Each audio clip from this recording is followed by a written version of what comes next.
Good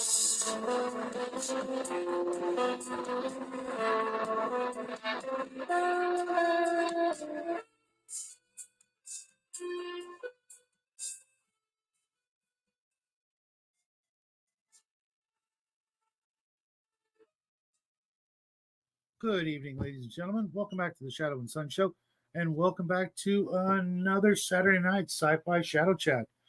That's right, Omen. As some of you may have noticed, I've been uh, covering a whole bunch of different sci-fi topics, leading to one. I don't even know if this will be the last one, but I think it is because I had almost forgotten about this one. I sort of spaced it, to be honest.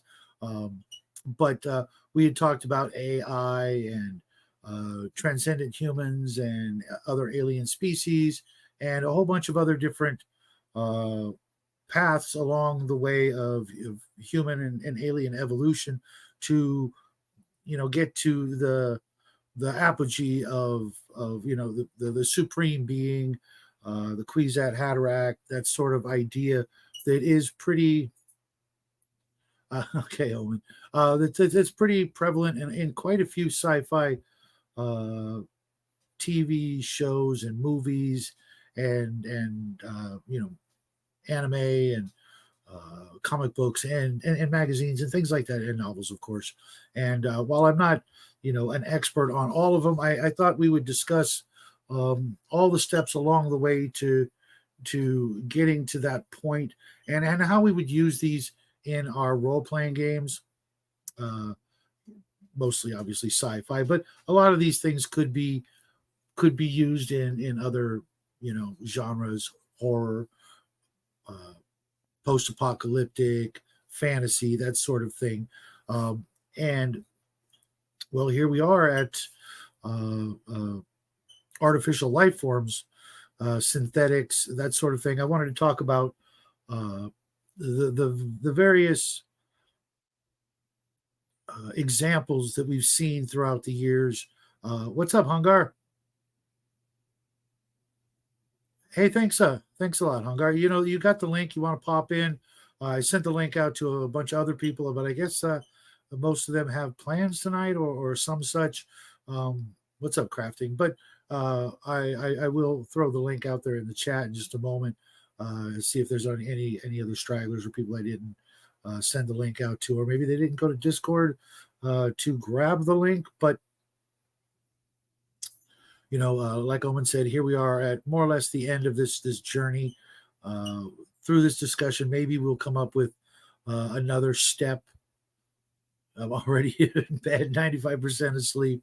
Hungar, well, as a great man once said, rest well and dream of large women. I personally could use a nap. It's been a very long day. The other 5% comes from snoring. Okay. Yeah. Goodness.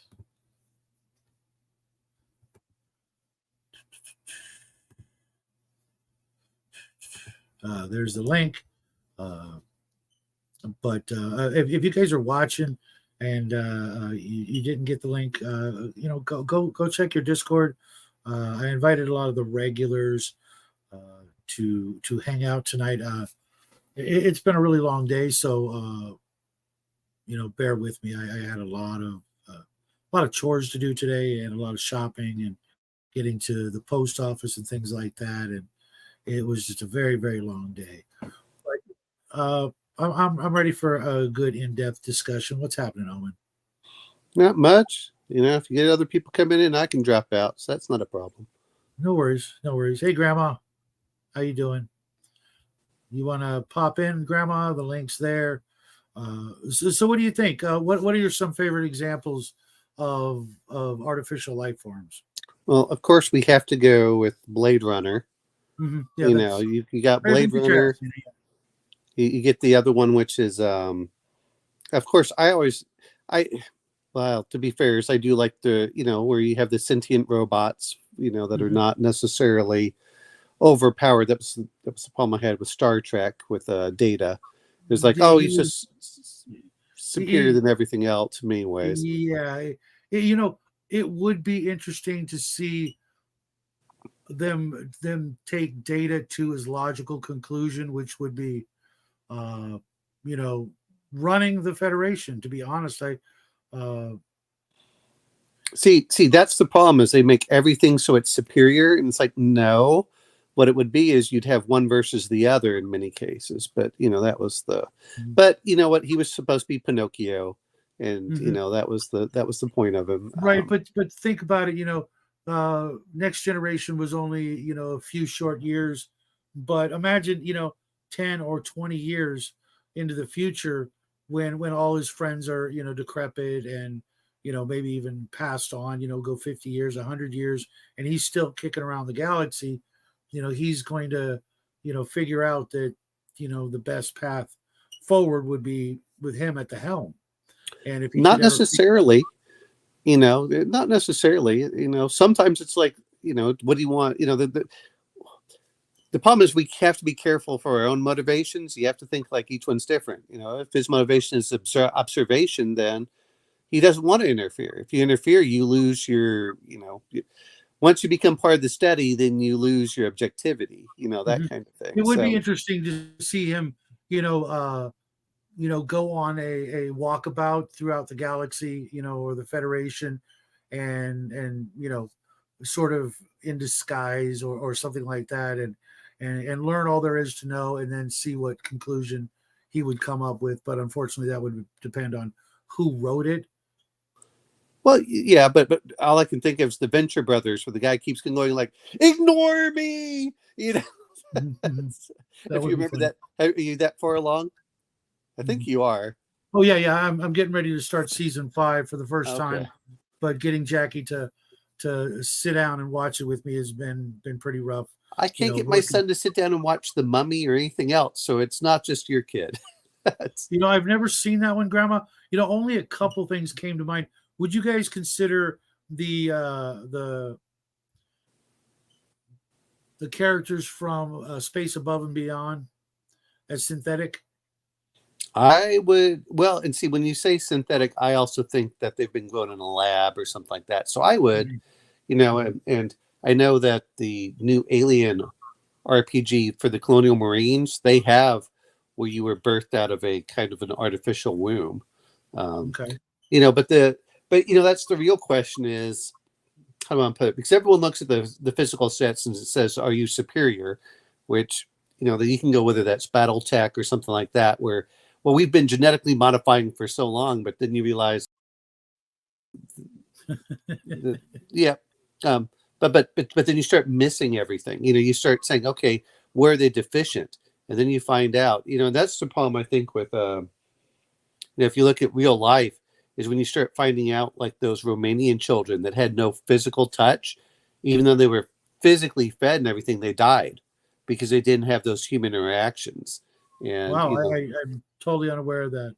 Yeah, go look that up about the first 2 years of life and how important physical touch is and stuff. And where the kids just apparently just died. It was, I mean, and that's some of the things that, when you start going out there. Actually, Al, I did watch Black Hole last week, and I'm going to try and watch some more movies during the week instead of watching news and stuff like that. I'm going to try and catch up on some stuff.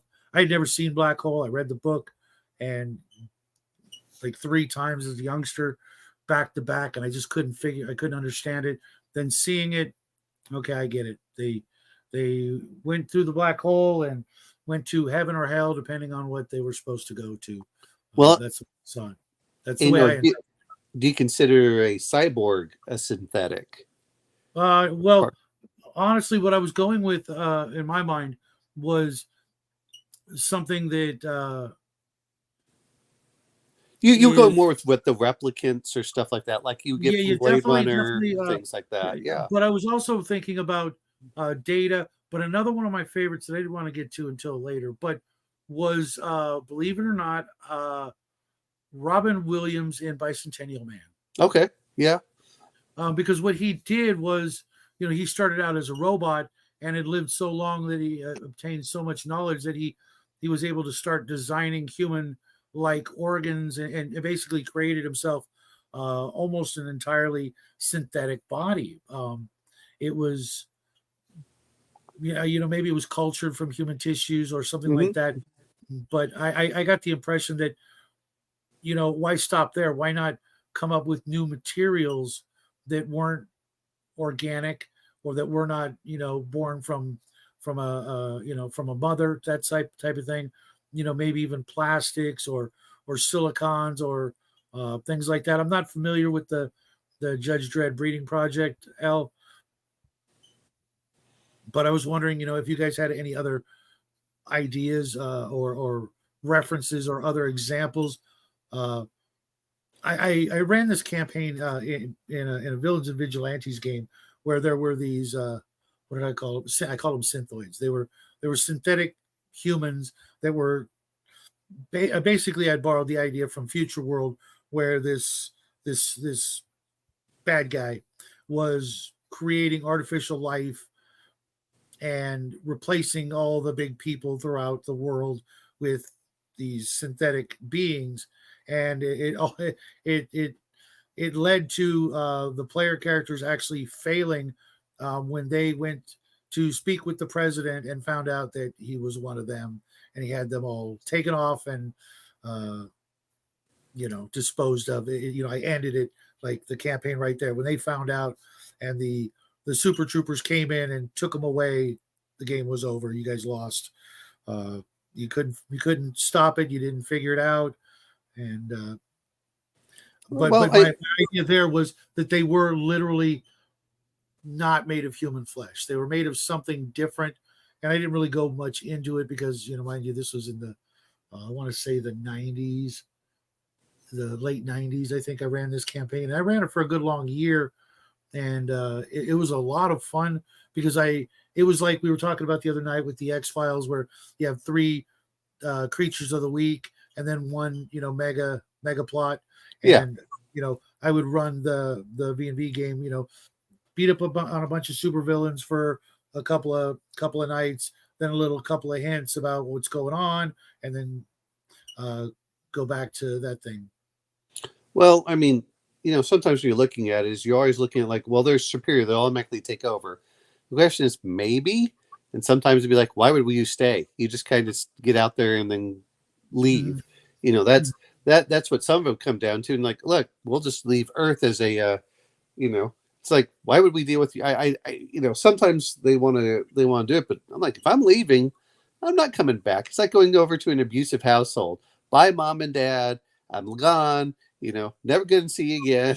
And go out in space. Um, and Yeah, hope. yes, it did, Al. I forget what we talked about, but Thursday night is meant to be, just sort of a just hang out, and whatever happens happens. But Saturday nights is all about some sort of sci-fi topic, except the last Saturday of the month, which is just a free for all, which hopefully we will be able to still keep it on some sort of sci-fi topic. And I'm working on another uh, series for the month of March. Hopefully, because I've done close to 100 of these shows, so I've covered a lot of different sci-fi topics, and it's hard to come up with a new one. It's real easy to want to go and talk about something we've already talked about, which depending on the guest panel, that's not an awful idea, but I'm trying to keep moving forward. uh Grandma says humans as energy, hold on, take the form of consciousness, placed into new organic body, mechanical body, or transcend energy life. Yeah. um I don't know that there would be, for me at least, once you transform, or transcend to energy, I kind of get the idea that there would be no place in this dimension for you. You would, you know, slip through the veil, divine ascend, go to heaven, go to hell, or onto the next dimension, which would be like the fifth dimension or something like that. They just Uh, use you as a giant battery and you're dead. Congratulations, you're gone. No, they ran you through the reactor, burnt you out, and yeah, now you're Well, just. no, you just keep going. I had to do that years ago where we had to calculate the amount of mass that was lost I over didn't think 25 Ghost of the years. Shell was energy either. I thought it was more of a transferred intelligence or the ultimate cyborg. Well, the other part is when everyone looks at this and I know we all want to play like really powerful stuff a lot of times, but limitations make characters interesting. And the problem that I have a lot of times when they start doing this is they leave them with no weaknesses, or the weaknesses don't seem to make sense. It would be, it's much easier to say, okay, wouldn't the other part is this is the whole thing. If I know why you don't like elves and levels for certain things, but there is a certain freneticism that occurs when you have a limited time. And instead of sitting there and saying, "Oh, I have all the Sure, time in the sure, world." sure. Here's the way I would do it. Um, I would actually start with okay, because the main thing is magic user fighters. I totally get it. Humans, you put a human and an elf in a ring, and the human's going to beat the snot. You take the best human fighter, the best human elf fighter, you put them in the ring, bare knuckle fight. The human is going to, you know, mop the floor with them. Okay, that's a matter of pure physicality. But when it comes to magic, uh, I think that elves being the older race, having been created before humans, that seems more logical. Now, in different settings and campaigns, a lot of people are going to be tempted to do it the other way around.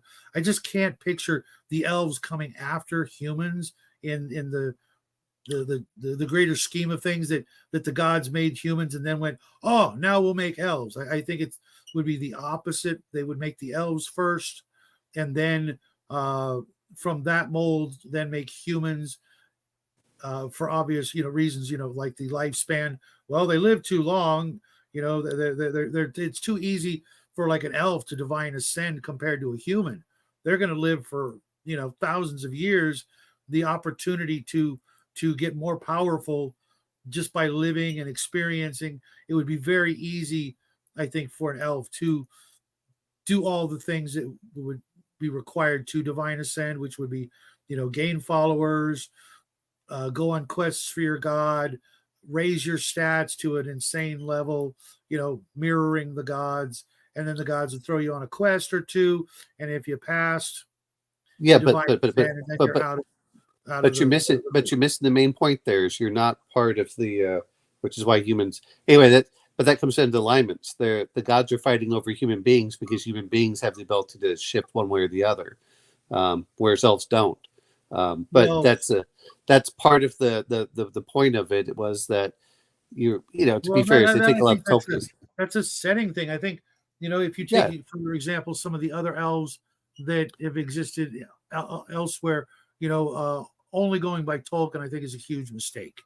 well, The but they didn't only go by Tolkien was the whole thing. I mean, they based some of it, but some of it, a lot of it was also I think the elves, as per like the player's handbook, pure Tolkien. well, they're mostly Tolkien is, but There's not one drop of Melibanaean elves. There's no drops of some of the other types. Maybe a bit of the Fae and mythology and stuff like that, but like pure fantasy fiction, I really don't know from the appendix well, what. even Melbourneans, it was only the rulers for that. When you start looking at a lot of it was deals that they had made from thousands of years ago. As I start listening more and more about, honestly, that was I'm kind of getting tired, but yeah, no, I'm not. Well, people say they want to play the Dragon Ball guy, and then when you play it, you get bored and they leave. Maybe I've never had that problem with my superhero campaigns.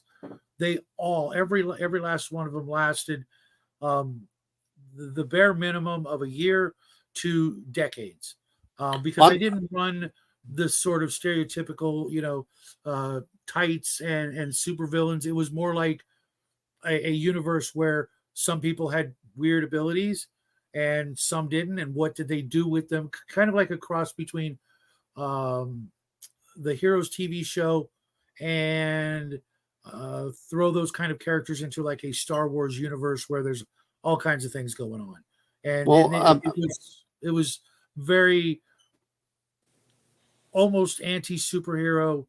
At the same time, you're dealing with people with abilities that nobody else had. well, I'm going to say this much: whether it's video games or anything else, the whole point of that really is that if you play in God mode, most people get bored unless you try and go through a story. I mean, that's what it goes for that, and that's the whole point of a lot of it is characters look forward to getting those levels. They look forward to getting more powerful. They look forward to a lot of this stuff. We did that, Grandma. We actually what we did was we called it total recall technology, where we would be able to download memories and experiences and skills and things like that from other people's downloaded consciousness. But no, I mean that's what some of it comes down to is maybe Bo, but in a just punch trading punches, the elf is just going to go down in by round 3. Well, here's the other part though. This is what you're forgetting. Elves are actually on average more powerful than humans. They just have a limitation at the higher levels. But that was the whole point of it. Which to me would be like based on a physical thing when it came to fighters. No. If you look at it, they're superior in combat. Most of them are superior in levels, even for mages. It's only the problem is you're looking at the 0.0001%. If you actually read the book, it says 6 level magic user is a high level magic user. The problem is most people don't play it that way.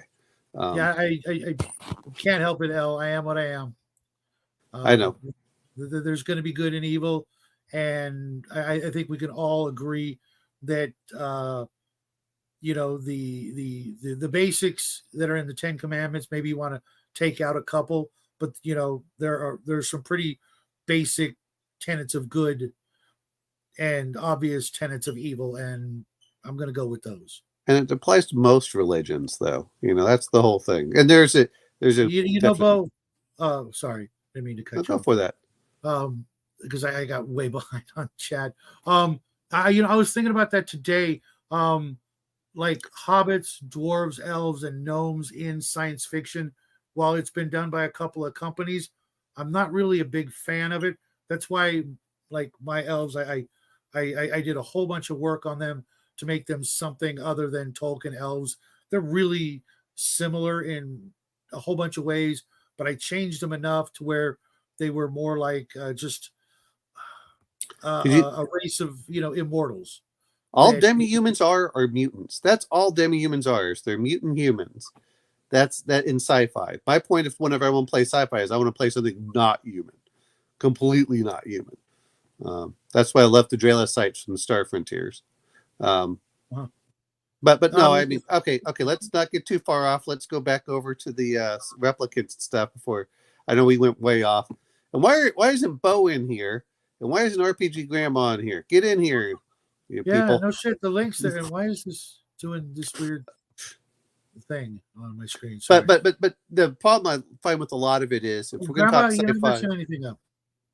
is whenever they start talking sci-fi, it's like, okay, what are you getting? And there's always the which bugs. It's like, okay, unless you're going to use it to me as your villain, you need to have your characters kind of similar. Elves aren't genetically anything. God. Anyway, synthetic work. I kind of like that idea as a different bent on where they come from, because like 40K, the elves there were way before most of the other sentients around, and they did their things and they made some mistakes, and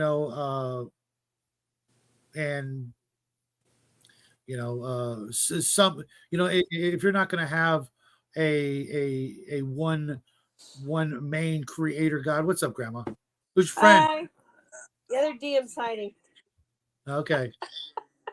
What's that, man? Guys, be patient with me in lots of pain. Okay. And Margarita's nice. Well, okay, hold on a second. Let me get the thingy to stop doing what it's doing. And then the Eldar, if you look at it, the Eldar had to literally it had to bring themselves back. But no, I mean 40K's, to be fair, when I started 40K, was right after it came over, and they said we're just going to move from one to the other, and so they took 1 to 1 basically, and then they also made sure the two systems were compatible. Okay. Now that doesn't happen anymore, I but think that fixed it. but yeah, but the whole point to me, if you're going to play aliens, play damn aliens, and if you're going to play a synthetic, then they're going to mimic your human beings or whatever created them, or they're going to have a specific purpose. There are fantasy settings that have all the races existing, like elves and dwarves and gnomes and stuff, because they're mutated humans. You're gonna have to be a little bit more specific there, James. James is calling you out. And it's a fair thing to look at sci-fi and see the fantasy overlap. James, I sent you the link. You can come on in here too, even if it's just a crack joke. Are dwarves because of a random genetic mutation, or are they dwarves because they're a different species, or are they dwarves because they were genetically engineered to be dwarves? And is the reason there's more male dwarves is because they were genetically engineered that way? It's 50-50. You just don't know the difference. It's like hyenas. They have the false penises. What I did with my world and when I read like the actually oldest module I have access to that was produced and published and sold for D&D, and I've got that module, and I've got the setting it was set for, the Dungeon Master's kit, okay, that was put out by the same company, and TSR. This was before TSR was making modules, making adventures. They thought it was stupid and nobody was going to buy them. And I read through that, and I read things like, underneath this city, they found an underground stuff and tanks and guns. And over on this other island, we've basically got landmines, and we've got metal dragons. What the hell is that? Is it a metal dragon, or is it a mechanical dragon? You see what I'm saying? You've got basically mines that blow up ships when they come into there, sea mines.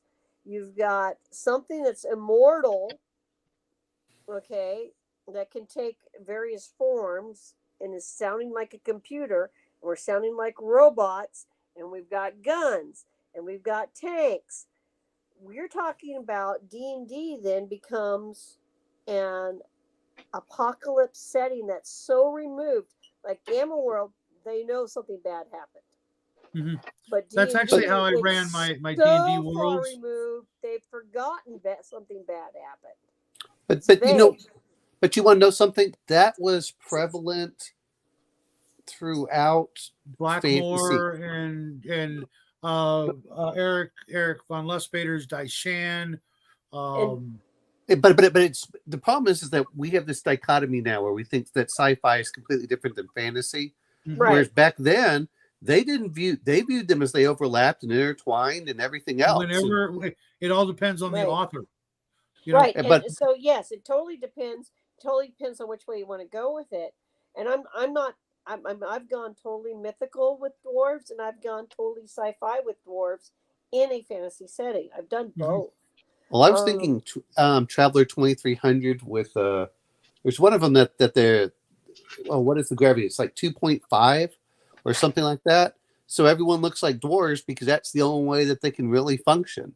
With my fantasy world, yeah, I ran it as it was actually a post-apocalyptic game, but it was thousands of years in the past that the radiation or whatever happened turned and forced some humans underground, and they became dwarves, gnomes, and hobbits, and there was a whole bunch of other things because it was actually a star spanning intergalactic war between the dragons and a bunch of other things, and my dragons were actually very, very different, and this particular world was recovering thousands of years later, and so they would find ancient things, and they would sometimes think they were magical, and they were. Sometimes they were technological, and they wouldn't find that out until way later. Yeah. So what's the difference between a wand of fireballs and one that has like a 40 millimeter grenade launcher? I mean, there's nothing really different. Well, see, James here wrote all dwarves are gay. They reproduce by cloning. I actually have that. Is the dwarves started as clones, and that's why everybody has beards. And then they figured out as the cloning technology started to fade, things started to break down. They didn't understand it. They had to start doing experiments, and that's why there's a difference. That's why there's a 4-to-1, and that's why the dwarf females are so rare. Because they had to do a lot of experimental breeding and genetic engineering to get the female genome back, and it's unreliable at best, and so that's why so few are born. And I did that. The dwarves started out as clones, and I've also done the total mythology thing, as well. I've you can take it any way you want to go, but exactly. you do have to think about this stuff, especially when you know that they had this crossover in the early days. There was a lot more of a crossover back in the. I mean, even when you start reading the Elric, that stuff. They talk about the multiverses and things like that. There's a lot in there, and actually, even I know it's in the Manual of the Planes, where it depends on what type of society and everything else. But I guess we're going to go back to synthetics, and really, the real question is what kind of, what makes it fun. And the other part is if you're going to make the synthetic very powerful, that really works better as an NPC villain than it does as a player character. Well, it depends. I mean, if you I don't know. If you sign up to play a synthetic that say only lives 4 years, you've got to achieve everything within that time period, right? I could see, like for example, when in Space Above and Beyond, the character that was with the group that was one of the nipple necks. I could see someone wanting to play that as a character to try to experiment and explore the the racism and the downtroddenness of that kind of thing. Kind of like when people play a half orc, a lot of times they do it not just for the ugliness and the weirdness, and the brutality, but sometimes to be a tourist in what it would be like to be that kind of a minority, if you will. Oh, there we go. Now we're talking about insertion and. No, we're getting to danger zone. In a minute. Well, no. I'm okay with it if it's well done. The problem that I have with it is when they have where you have to revolve around my character. That's the main character syndrome, where they do this and everything revolves around them. And that again, is it going to be interesting with the group? No, that's the problem I see with a lot. And it depends on age, but you see that a lot of times. Like I am the center, and you have to revolve. One of the reasons I hated about GURPS is it was too easy to get over and have the one character that says, I'm going to get the maximum by making my points go over, and I'm going to have this super evil, the entire empire after my character, and blah blah blah. Evil character once. It's like I got so bored with my evil PC. No, not your evil PC. I mean, but you look at it where you can do it, and you can say your enemy, and then you can do the multipliers, you can do everything else, and guess what? Your character has now become the center of the story without any of the other players agreeing to it, and that's what I'm referring to. Is that's where you have the problem with it. No, you can't. I don't know enough about the system, but if you have a, I noticed like in Pathfinder, a lot of people I knew were taking like leadership and things like that just started putting them in positions of power that. If you didn't go that route, you were kind of left behind as, just well, not a second-class citizen, but as not quite as well off as the other folks when you were taking feats like that. Well, I think as far as the referee position, when you're looking at all this stuff, regardless of what kind of system you're using, game balance is more than just the monsters versus the player characters. Oh, absolutely. You have to think outside of that box and understand that game balance involves not letting the player characters overrun your universe, your known world. However, player character balance is about screen time, in my view, and usefulness. It's not that you have to. That's what. Whenever everyone talks about balance, they always refer as if they're going to fight one thing versus another. Yeah, but it's not that at all. No, it's does your character have a chance to shine, which is where, and I know people don't like class systems. Class systems encourage that kind of play. Oh, you're the magic user. We need you for this. You're the thief. You have this. You have your time to go out. In modern D&D, what I see happening, and I just because I've seen it grow over. And grant you, I have some gaps where I wasn't playing, and so I missed some additions. But because I have the knowledge from the original through the basic and advanced and into 2E and then a gap and then 5E, I can look at that gap and go, what the heck happened here, and I can see the good things and I can go backwards. And I'm getting a message from the kitchen. I can look at that stuff and I can see that people try to build builds, and I also play GURPS, which is skill based, and so I know that from that, and I tried to get people to play Traveler, and I played Star Frontiers, which is more skill based but light, and people try to do character builds and they try to maximize, and I get that, but they don't get the part about letting the other players shine. It's not all about them all the time in the current mindset. Well, I mean, to be fair, that's part of the balance. Like Mr. Data, or like Roy Batty, or like those are two really good examples, actually. But those are the number ones. I also touched on Robin Williams from Bicentennial Man, where he created himself. He started as a robot and became a synthetic. How about remember the TV show Max Head?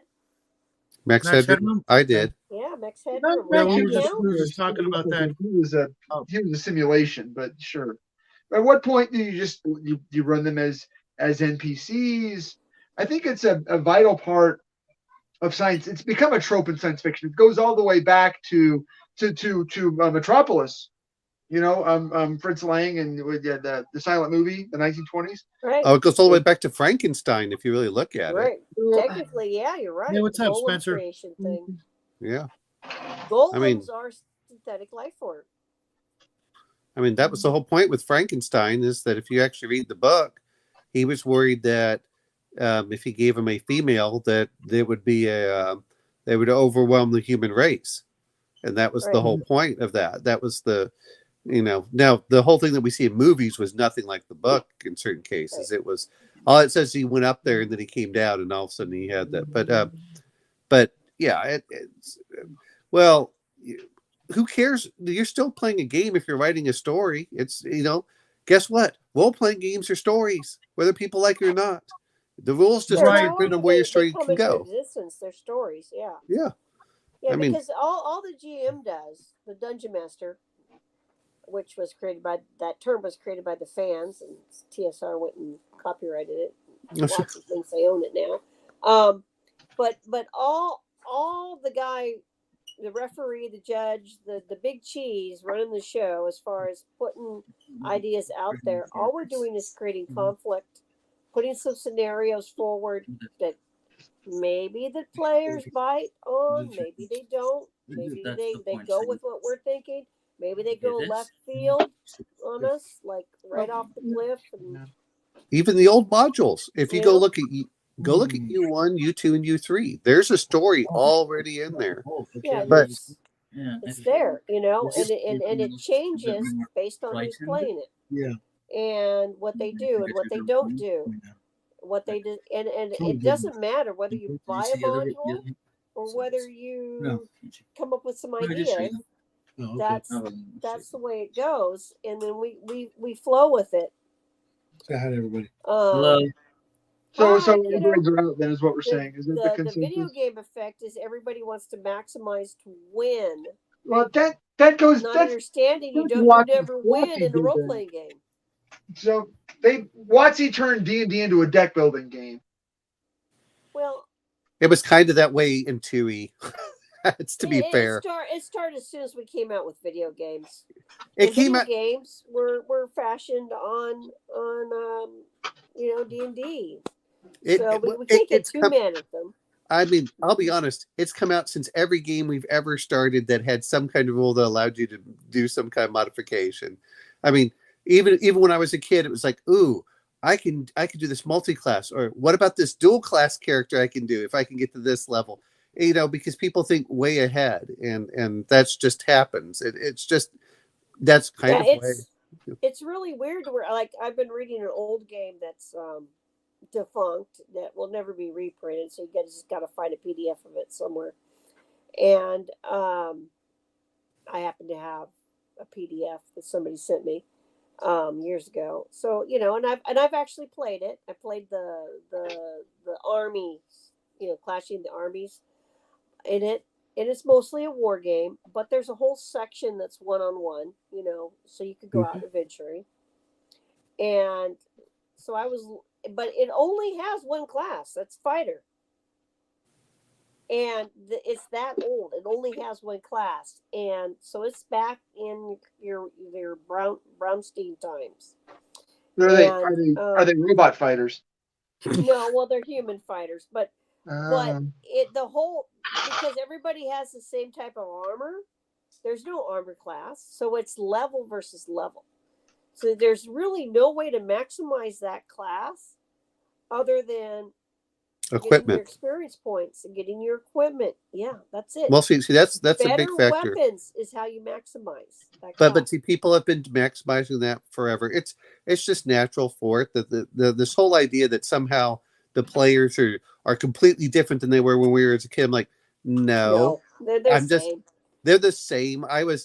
Guess what? I've matured, but I remember my 14-year-old self going, well, how can I maximize this and do all that other crap? I remember the first time somebody after sorry, James, Dungeons and Dragons was out, and the little guy somebody needed rolled all the some help numbers with to be a this paladin project. that we knew, like they just rolled down the line, and we're like, oh my god, you can make a What's up, paladin, Cal? Welcome dude. to the show. And so he did, but he had no idea how to play a paladin, and he couldn't do lawful good to save his life. I mean, we all tried to explain it to him, and at some point, he just got his alignment. I kind of agree, L. Games are games. Other things are other things. That's why we have different words for them. Now you can turn a game into a story and a story into a game, but there is a difference between the two, at least in my opinion. Well, no. So to me, while you're playing, you're creating your own story.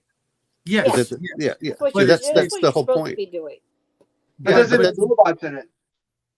You're not supposed to have it all pre-written out, and then you're going to go do this, and then you're going to do that, and then you're going to do that. Well, you can't die. That's not what.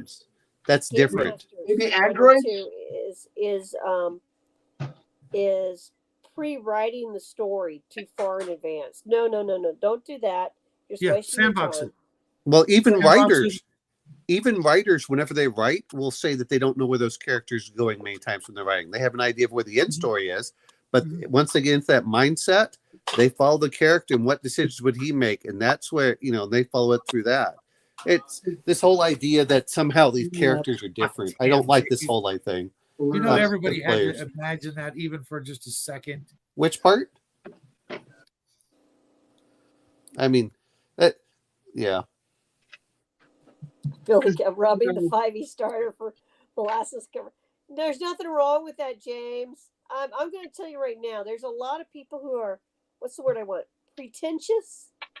Yeah, pretentious there on is the internet there's a good deal of that these about days. their role playing. And I don't care whether it's class based or skill based or whether they're playing Paranoia, Gamma World, D&D, whatever they're playing. I'm getting a piece of meat, guys. Well, you know what? You know what? We play to have fun. That's all that matters. Yeah, And if everyone you like finds I said, different fun in different things. Good. it's all about the people. You know, it's a very Sure. social thing. Otherwise, we would just be writing our own stories in our own, Even if you're computers zooming or whatever. playing, it's still social. Yep. Yeah. You're And sitting there on it- Discord or whatever, talking to each other. The group's planning what they're going to do. You know, there's still a social element to it. And So plus, this it's even whole idea that stronger. somehow players are different, like no. That I will say the hobby's changed a lot because different people have come into it because they're looking for different things. But Yeah. I don't think that as a whole it's really any different. If you want to find the guys that are purely crunch based, you can find those. If you want to find the people who are like, that's somewhere else. Hey, look, that came about. You saw that big in the World of Darkness stuff. The World of Darkness was all the LARPing. Robots. Yeah, there's always been that What, push Bo? and I pull. can't hear you. He said something about robots. I was wondering if any of those games we could play robots or synthetic people or Why not? androids or replicants or artificial intelligence or any of the subjects that we're touching on. I'm just curious. What if all dwarves in I'm your not familiar setting, with those games, so I honestly don't know. But there are quite a few games or out there. had their memories downloaded This one has to the next elf, This one has a better one for the That's whole why they thing. live It's forever. you can roll your character randomly for all your different race, and it has all sorts of different stuff, body types, everything. You just roll randomly and wait till the end. But then the question is, if you're going to do synthetics, the real question really comes down to how do you make sure it's balanced with the other options in there? Because I hate saying this, when you make it so from a game balance standpoint, where one is so vastly superior in everything else, then you actually get a game that's less interesting than one that has both positives and negatives towards it. That's the big problem that with a lot of make all of those skills more expensive. I'm not saying that they can't. I'm just saying that again, you have to be careful on that. Otherwise, I don't know, because I ran a Heroes Unlimited game, okay, that had a lot of different power leveled characters in the same, let's call it party, okay, kind of like Palladium Rifts, where you can have your city rat hanging out with a juicer or a glitter boy or a dragon.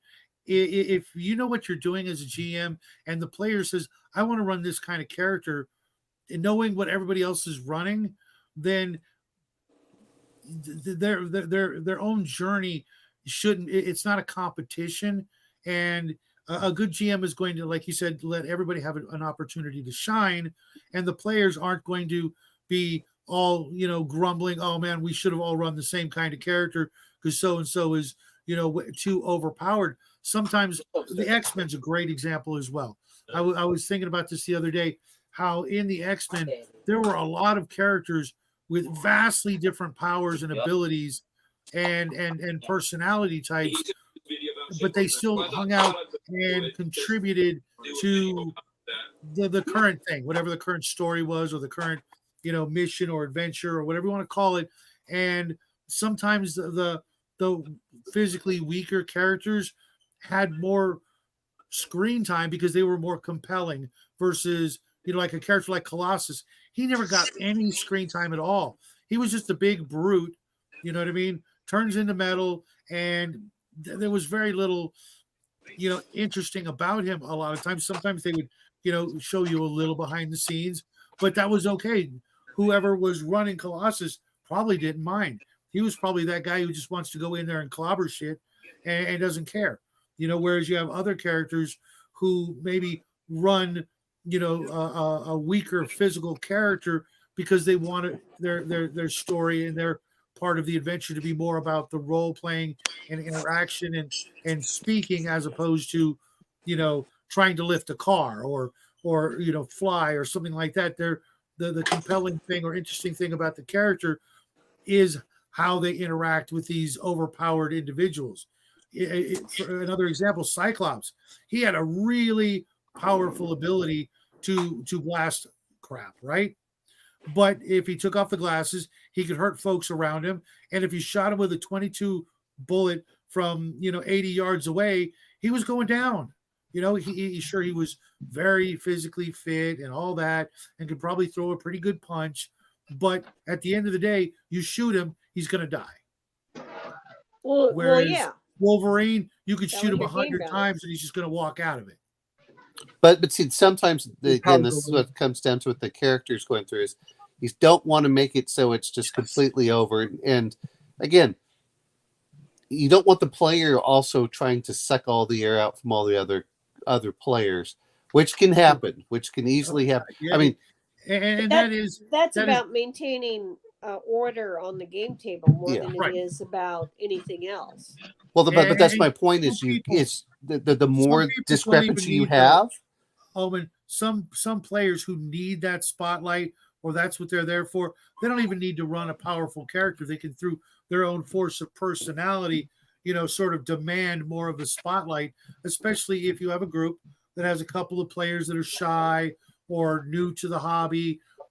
It's really about the player and the characters, the dynamic between the two. If you've got someone who's constantly trying to be everywhere and do everything, you need to set them aside. Say, hey, you're not letting anybody else do anything. So, Okay, but see, that's my point. Is the further discrepancies in power, the more skill it takes from the dungeon master. That's why you try keeping Jillian I don't. Not for me. Maybe for other folks. No, I you need more skill to keep them closer as far as that screen time or whatever they're looking for. Again, don't get me wrong. There are some players that just want to sit back and do nothing, and they barely say anything, and then they play. That's fine. But that's what I'm saying though is if you get two fairly You may be similar, right. It's hard for me. Yeah. I've been doing this for over 45 years. So, talking about it now, in the past, I've had issues. So I could see that from now, hopefully handing out, some helpful advice. But getting back to the actual topic, I had a question I was wondering that I was hoping to get some intelligent feedback on. And if you don't have an answer, that's cool too. Do you think synthetic life forms, whatever they are, regardless of, maybe it depends on how they were created, do you think they would have a soul, or what we would call a soul? For example, Roy Batty. Many a sci-fi TV show and novel and movie has been written about this. To me, that's the most compelling thing. Did Roy Batty gain or have a soul at the end? Did That's Robin one of those Williams things you have to leave up in the air for the players to argue about afterwards. Well, games don't end like what Bicentennial Man or Blade Runner. Okay, they go on. Right. They get And what to do that you do point with and the they keep game going. setting where the gods Would are you in fact artificial would you be able intelligence? to would you be able to argue for the fact that they would? Unfortunately, if you run a game that has any kind of magic or psionics or things like that, nerds, the soul question is going to come into question, because if you can definitively answer no, then we get to my next question, which we'll get to, because I want to get everybody's opinion. Are there any synthetic life forms that you think, like for example, would Data someday have one?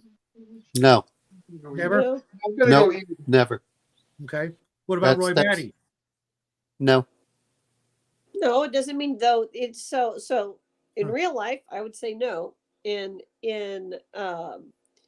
Where did Bo go? a game setting, you can explore it either way. That's I'm the gonna- here's the important part: is in a game, you're talking about the soul one way or the other. The important part isn't whether they have a soul or not, unless you can do an afterlife or something like that. The important part is how do the other factions or whatever you want to say, races, view the others as do they have a soul or not? Because if you're starting to bring into the metaphysical religious aspect, if they believe they have a soul, then they have an obligation towards them. Well, If they even don't, even Like, if you where do don't the do souls the go? I mean, so like in D&D, you where have do all the like toasters go? resurrection, right? You know, where they can Well, raise the dead. You know, they can resurrect the dead player character. mhm, The okay, no. soul has We're gone sticking somewhere. sci-fi. Sticking sci-fi with do you mhm. the more important part isn't if they have it, because if you're allowing the metaphysical, that's a whole different thing. The real question is how do the other factions view each other if they have a soul? Because that will determine on how Now they react to them. maybe it's me, having a certain amount of affection for all three characters I mentioned: Data, Yeah, Robin Williams, I forget what his name was in Bicentennial Man, and Roy Batty. To me, Okay. I see that there came a point where they had something so close to one as to be almost indistinguishable. When Robin Williams, dies in Bicentennial Man, I want to think that he had achieved it all and became a real person. Okay. Roy Batty, the same thing. At the end, he could have just mopped up, that rooftop with Harrison Ford, with Decker. No problem. And he chose not to. Right. What was that magic, for lack of a better word, that made both those characters decide to go the route they did? Yeah. And What with Data, defines a soul? because maybe you could, kind of like earn one. Um, that's but the question is if it doesn't have a game impact, I'm going to say this as if it doesn't have a mechanical impact, it's you just don't ever answer that question, which is important. But the important part really comes down to how do they react. If they didn't view replicants as having souls, then it's okay to kill them because nothing goes in there. But but but if you are but if they believe that you have a soul, then they believe that you're probably worth surviving or not destroying or protecting. That's where it gets.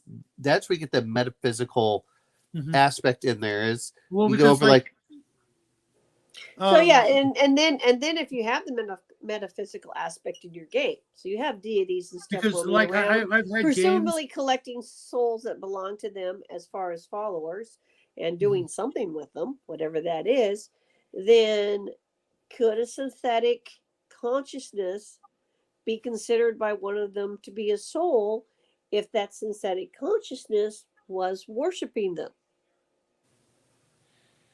Here's the reason Or one of the are the reasons I asked. gods all computers and everybody has little nanonites running around in their brains downloading everything all the time?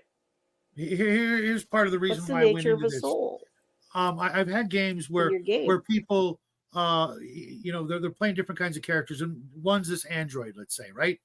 And there are things that entities with souls can do that they can't.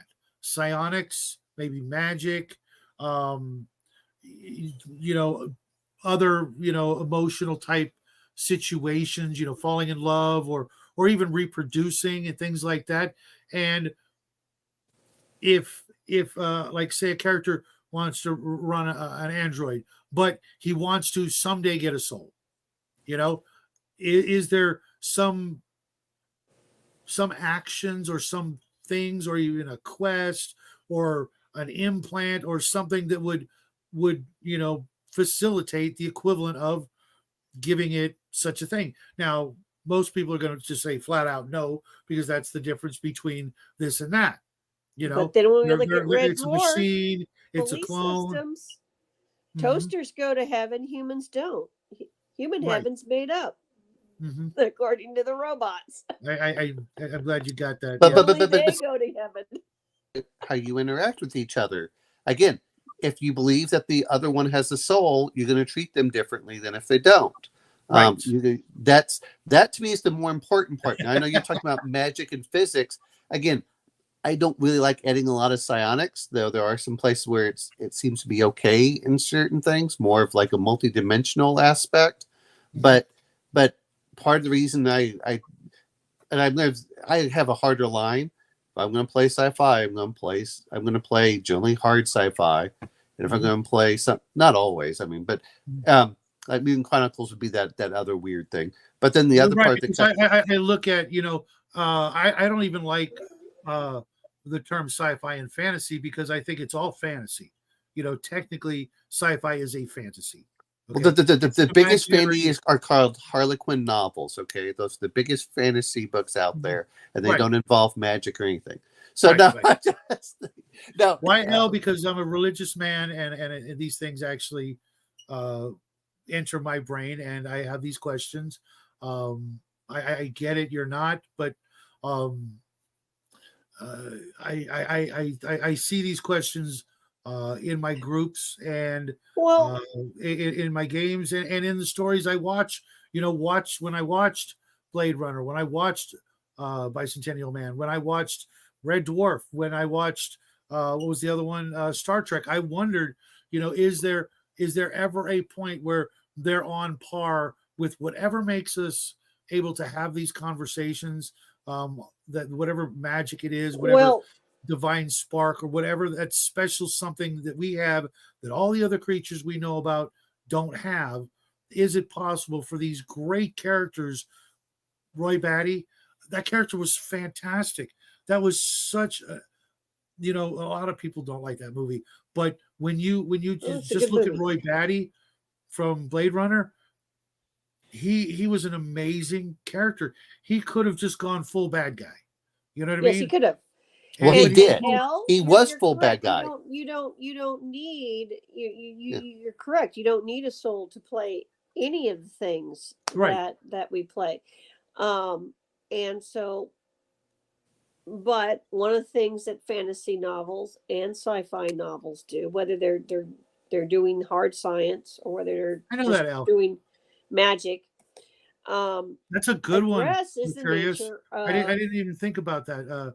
Anybody ever read the Berserker series? You know, the nature of what the soul is. You know, it and whether anybody has it or not, whether everything has a soul, because there are ways of thinking about the universe that everything has a soul. Everything around you. There are a lot of philosophies and religions. That purple piece of paper over in a corner has a soul. No, because I'm lighting it on fire in a minute. You're right. But no. You just answered my point. Your broken flip flop can come back as a demon to haunt you because you didn't take care of it right. So that's only true whenever your mother beats you with the flip flop. Yeah. But you ain't. That's a cursed magic item. Kind of depends on our curse for you, not the wielder. You know. Maybe it's, you know, just a flaw within myself that, you know, I enjoyed these kinds of characters. Even I forget the character's name from Space Above and Beyond. With those nipple neck characters, you know, are they less than us? I had a feeling they weren't. They were being presented in a way that made them quite human, just mistreated humans. Because it does allow us to, you know, explore those other issues of like slavery, which we are, believe it or not, going to get into in just a minute here, because that is what you know, synthetic life forms tend to be in the movies and things that we try to simulate in our game stories. But why are they doing that? They're doing it because it makes a good story. And then the other part is that it's also intended to be a reflection. It's intended to be a reflection also on human beings of which one is more human in certain cases. And that's the other part that comes into it. It is, that's the character I'm talking about. That that's the whole point, is it's intended to be a reflection back onto us in this. You know, so those are things that, you know, but this is why I don't want that answered in my RPGs. One, but if I'm doing sci-fi, I don't want that answered. The question comes: would we view them as human and worth saving or protecting, or are they better than we are in that aspect from a moral standpoint? Because as much as we look at it, is when you get people that are the Dr. Mengelas, you're like, do they have a soul? But then, the question is, well, they have less of a soul than Roy Batty. That's, Mhm. but do I need to Well, go yeah, into the but metaphysical aspect for it? Not you're really. claiming, if you have a group of 6 players and Sure. you have some sort of artificial life in the group, somebody is likely to come up with or ask that question or wonder, and the NPCs in the world around those artificial life forms, depending on their opinion of whether or not they do or don't, are going to treat them one way or another, or maybe even a completely different way that I'm not contemplating right now. And the entire society around said things, if the society believes they do not have a soul, then they are justified in however they treat them. That's so Right. true. I'm going to bring up the other part too, which is sort of like Grandma said, is how many people have had a funeral for their car that they've had for 20 years and it finally dies? I mean, we The soul of a personify ship. things. Yeah, yeah. So we personify things and whether we and, realize it or not. and like Precarious said, here in Japan, objects over 100 years can come to life and become yokai. Okay, well, Yes. what if something is designed to come to life, or at least simulated? Wouldn't it, after a while? I'm going to bring up something which is a little bit different, but we're going to talk synthetic and this is something that it doesn't matter what, which is very It depends on classic. the kind of game, Al. For Okay, your last question, look at starships in Star Trek 3 where the Enterprise got destroyed. That was, you look at, there was a great amount of sadness from that. So there's the same thing with the old ships. or Yeah. Serenity from Yes, Firefly. That ship, was it's its own character without being an actual Mhm. playable Without character. having a personality at all. Well, no. It's interesting that you yeah. bring that up, because I was looking over Joshua from Total Party Skills, one of his games, one of the sci-fi games. Some player can play the ship, and the ship can Well, go up levels and things like that. It was kind of interesting, because but if someone wants to do that, that would be interesting to watch. it may be, but I'm going to bring up the little bit different, which is, I mean, that's kind of like Farscape, but I'm going to bring it up like if you ever look at Traveler or even the 40K, they start collecting boons and negatives over time. So it gets its own character. Where it's just like a house. A new built house has no character, but a house that's 100 years old, it has quirks Absolutely. and it has other things, and it begins to Wait. get its own And, personality. Al, I real can quick, tell you the vehicles I drive have personalities. I give them names. I know a lot of people that have said that. Not being a driver, but another thing, Al, is when I run a game, I'm not hoping for anything other than Yes, we everybody do want them to having have an existential crisis.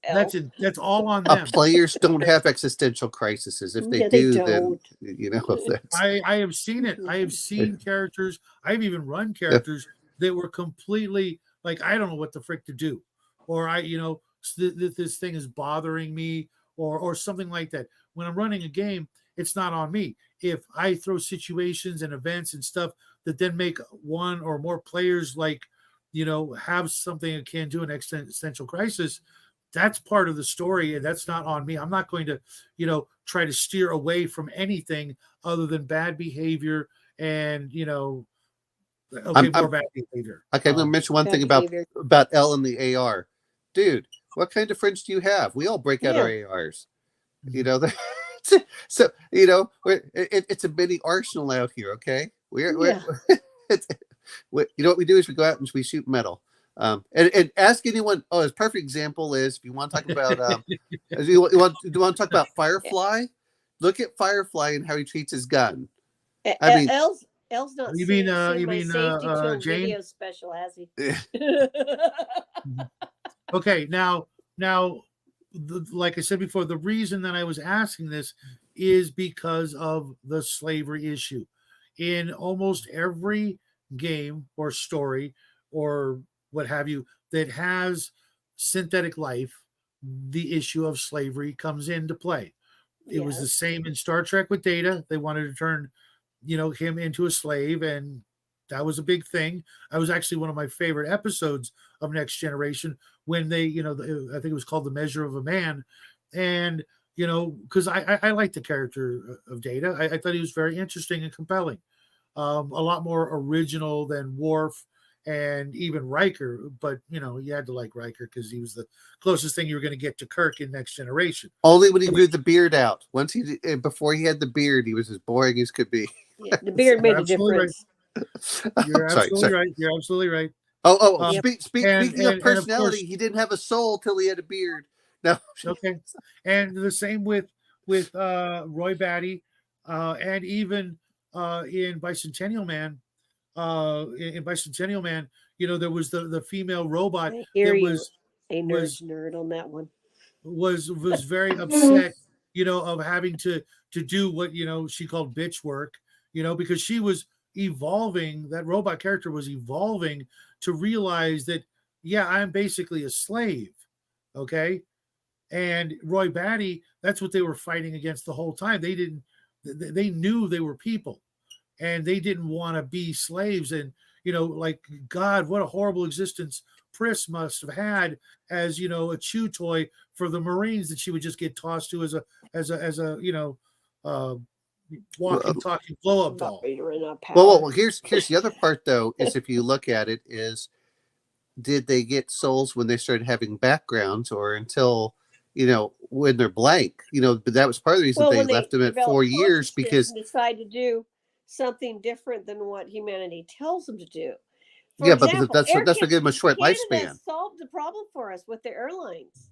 They have an AI that started creating policies counter to what the airlines wanted. And so once it did that, the airlines was like, oh no, it's its own thing. We're not responsible for it. Mm-hmm. So now how would you handle it if there was a synthetic life form in a game? Would they be property? Would they be furniture? Would they be, the moment it did something that its owner didn't want? So in this case, the chat AI bot thing, that's when it stopped being the airline's property. This literally just happened. Well, but it's because they don't want to give the refunds or whatever. But the moment something expresses free will is when you start running into this. Yep. So do humans have souls because, and this gets us to a different idea. Do humans have souls because God gave us souls?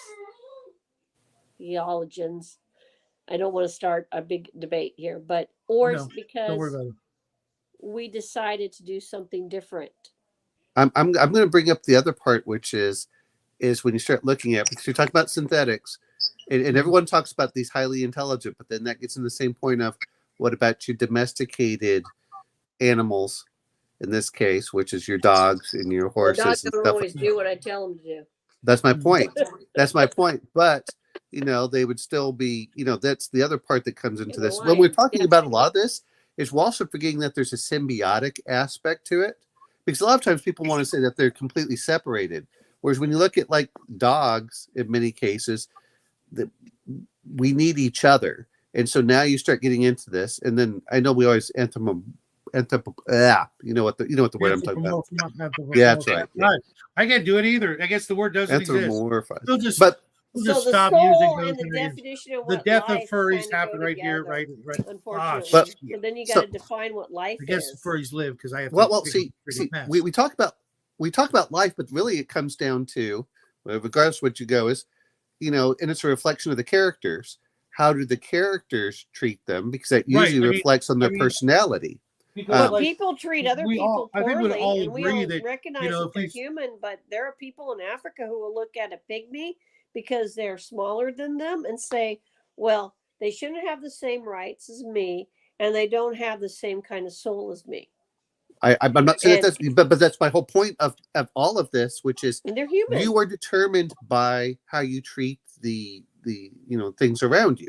I mean, that's just whenever we look at that, and that's, I don't know, we're getting more into theological, but that's the whole point Well, of it is whenever we kind talk of about whether you have a soul or not. It's in how the character interacts with the people around him and his theological viewpoint of soul or no soul, or just like I hear people like, oh, I'll shoot a person before I'll shoot a dog. I'm like, no, I still think dogs have are higher up there. Doesn't mean I'll go out of my way to shoot a dog, but I'll shoot a dog no problem if I think if it acts out of line. I'm not going to do that with a human being, if possible, because I still Right, the believe in redemption hierarchy for a human being. of yeah, I'm not going to say what I was just thinking. Uh, you know what? existence. When we live near a farm, dog takes out a chicken and it's not yours, dog goes down. It's not like I'm trying to reform the dog, but I'm not going to do that to a person.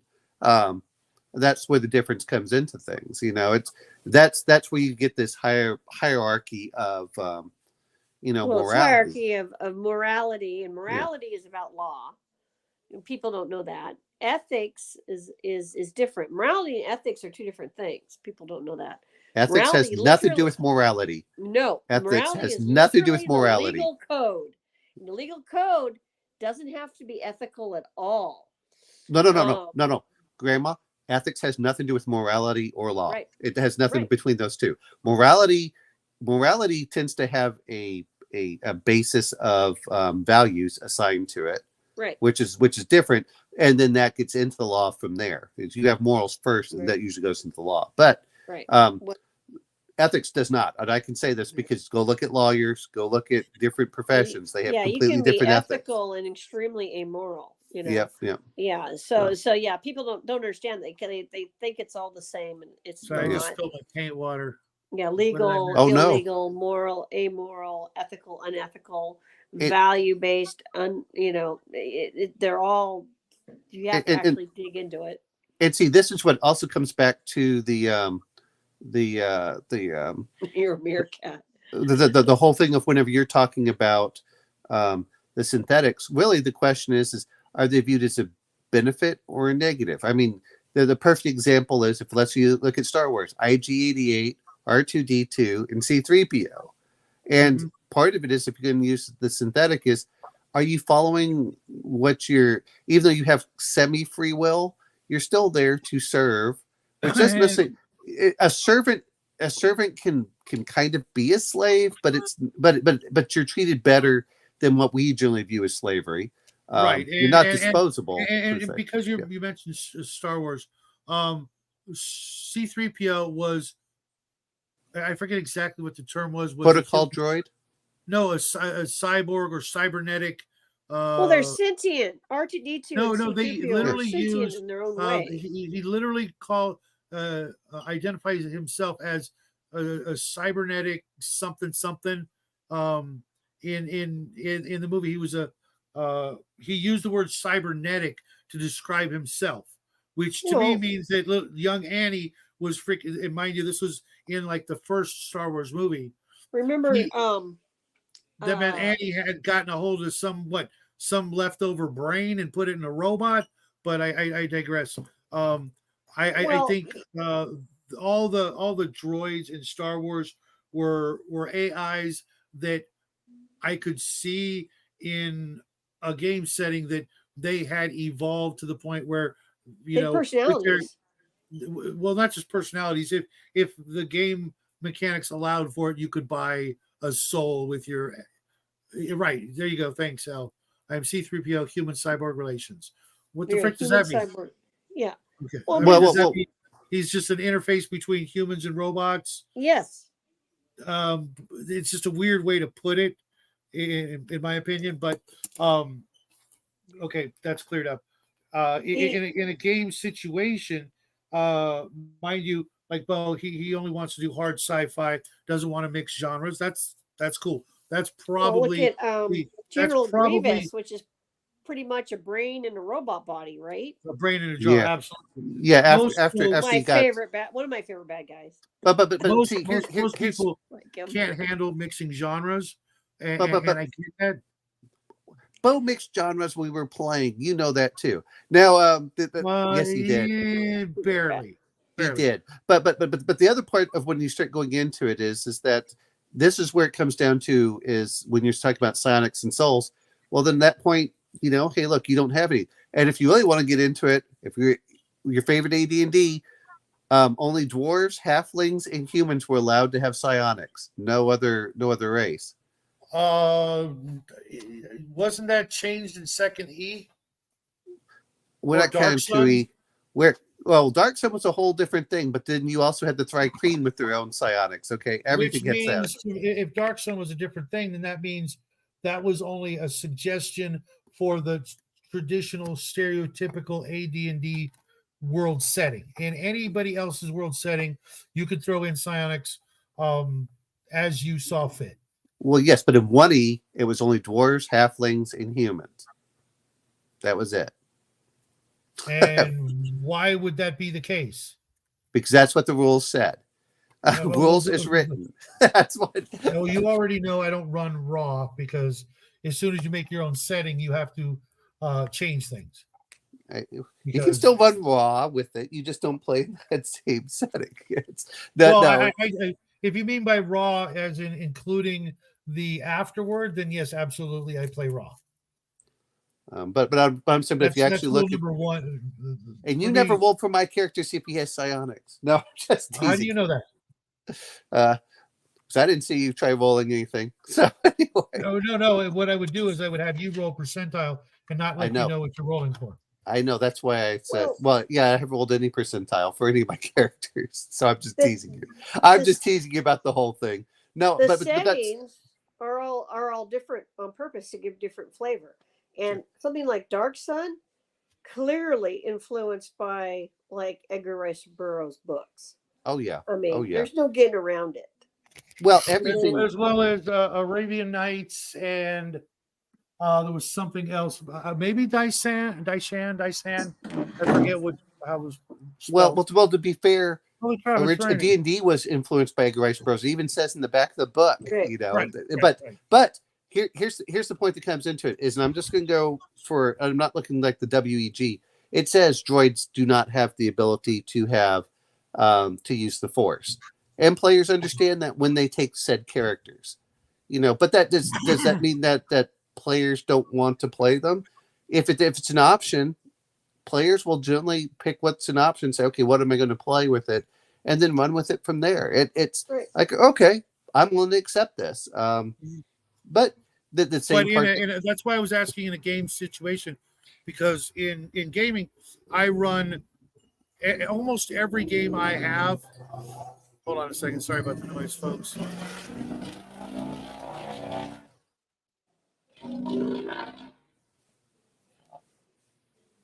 In every game I run, you are literally only a world away from from another genre, from psionics, magic, technology. Maybe we're playing Boot Hill, but you're only a world away from a world of magic. In the same galaxy, there is magic. In the same galaxy, there are psionics. It just depends on where you go to what you find. Now, as my friend from another channel put it, all that has to happen is that portal has to open up and suck you in. Well, here's the other thing that again comes down to it is you want characters with limitations. It doesn't matter what it is, because because limitations define your character as much as what they can do. If you can do everything, then it really doesn't define your character very well. But when you start having those limitations, then players get, and that's the, again, I know you're talking about souls, but we're talking about synthetics then that's the question is, when does it occur? Do you slowly develop one? And maybe you do if you're going to be a organic synthetic.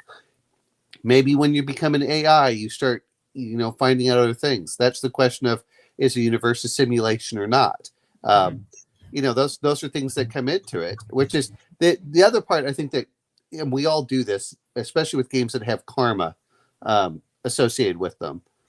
If any character can start getting karma where they can change results or they can fudge things, and don't forget that the moral of the story, kids who are DMs and whatnot, keep it simple.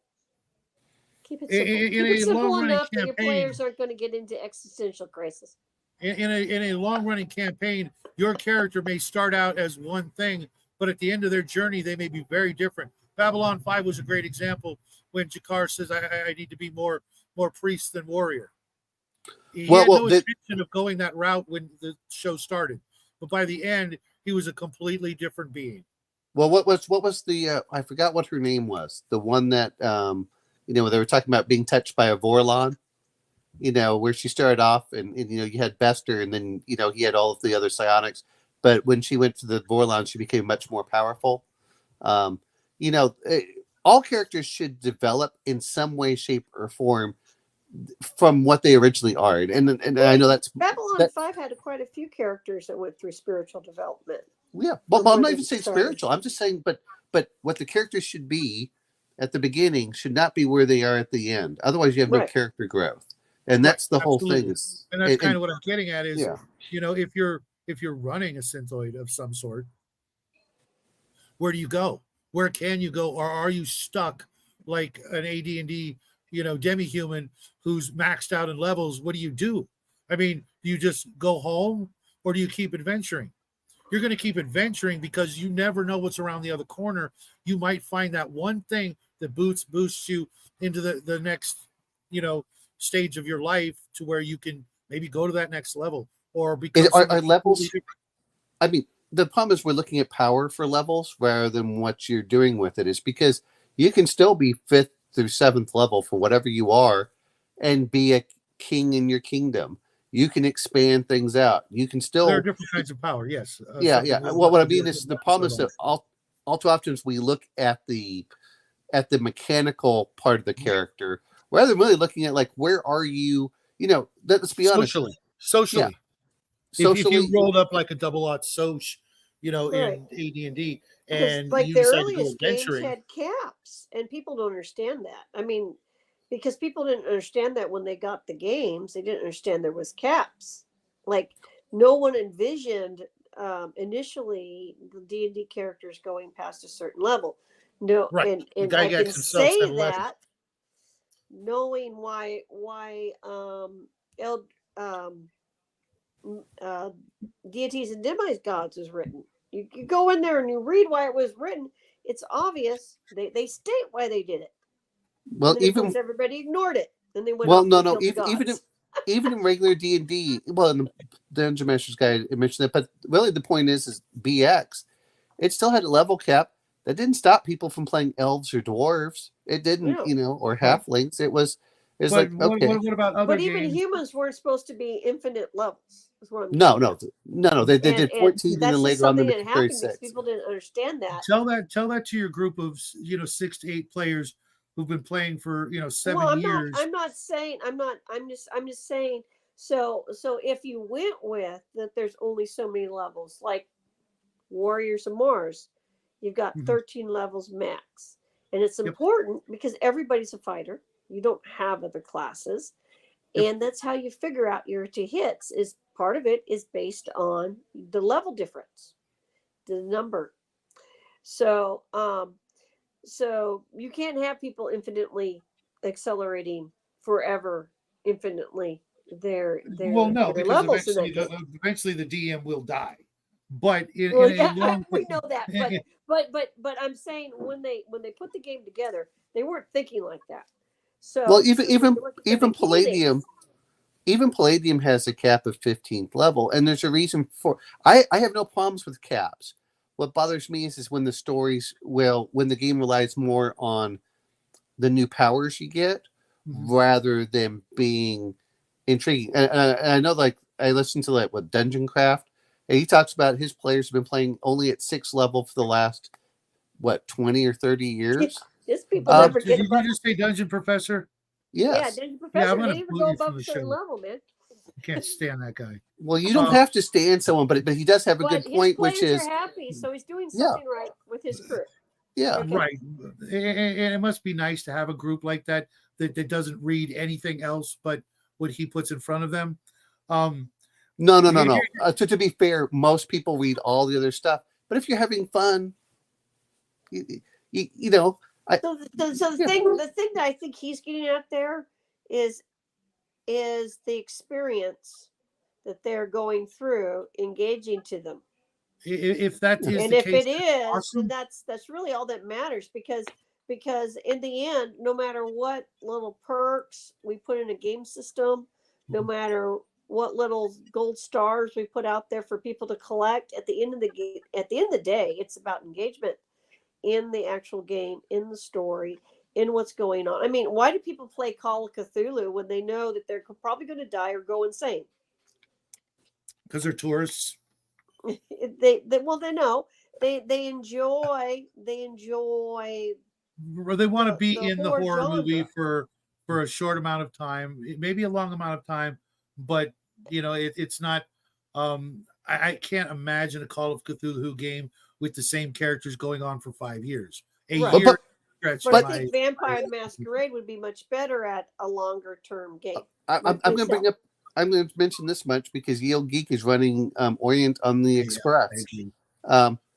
Great, but the whole point of the horror in the Orient Express is you may not have the same characters, but guess what?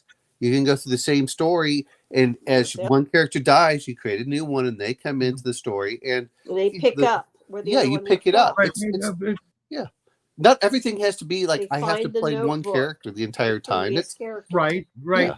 I've had a lot of stubborn players over the years where there's no logical reason for me to tell them no more. You're done. You got to play somebody else. Okay. Because you can get to a point where you're admitting failure or inadequacy. They've got a character who, maybe it's one character out of the party. They're running a dwarf, and the dwarf isn't dead, but the humans are all, cruising up on, the vulnerable age category, and there's nothing they can do. They're going to die any minute. It's just a matter of time, literally in days or hours or of gameplay before it's all over for them. And the dwarf wants to keep going. So then they have children. They have children. The dwarf finds a new group. We all see this in even in stories. Guess what? Said character goes off and then finds a new group that goes with them. I mean, and it's up to you too as the GM how long dwarves and elves actually live in your world. Right. Usually a very long time. I see from my experience, humans were the minority. Nobody wanted to run a human. Period. It was just like I've had hundreds of games where everybody just said, "Why would I ever want to be a human?"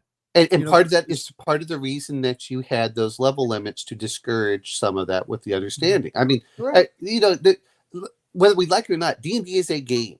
Games have rules for reasons, and I'm not saying that I don't think it's the greatest game out there. But that said, what the most fun at the levels I've had for the most part have generally been 3rd through 7th level. Those have been the most fun. I don't die from everything, but that's what I've had most fun at. I can't honestly say that. For me, it's much higher than that. But everybody's goals are vastly different. Well, it depends on too. Like that's like explaining the difference between original D&D and say 5e. They're different games, partially because the way they were envisioned. As how they're going to play out, how people are going to play those characters, and not, you could argue, but the core mechanics, is that what makes a difference, or is it the fact that what you playing a fighter in 5e is very different than playing a fighter in original or 1e, and there's a reason for that because 5e, maybe you're supposed to be playing these gonzo heroic characters. Everybody's got magic. It's Saturday cartoon time. And there's nothing wrong with that. Nothing wrong with that. It's just a different style. That's what a lot of it comes down to is style. I mean, I can play Twilight 2000, but the other part is newer mission with Palladiums with juicers. Are we going to consider juicers synthetic? Because they are. That you've. I don't know. I mean, if they're born from a human mother and father, I don't think that makes them synthetic. I think no. So they're synthetic because of all the chemicals and stuff, and it vastly alters them. But I would argue that they're enhanced and altered, but their origin is not, because that's what kind of what I'm getting at is the things that are created, or absolutely they would be created to qualify as synthetic because they're made artificially. Well, the good old-fashioned approaches the enhancement issue in a couple of different um, Episodes. whatever generations, episodes, whatever, because it depends on the season and whatever. Mhm. But you have people who are genetically engineered before birth. You Mhm. have people who were enhanced after the fact. Mhm. Okay, and in both cases, they're often seen as threats to everybody else. Yeah, that's one The of my other part favorite is episodes. in That one. enhancements that how does that change how the character thinks? I mean, a lot of times we're all looking at mechanics, but how would that change how the character thinks? Like if you're gonna live in a juicer, you're gonna try living everything to the hilt because you've got 5 years to live. That's it.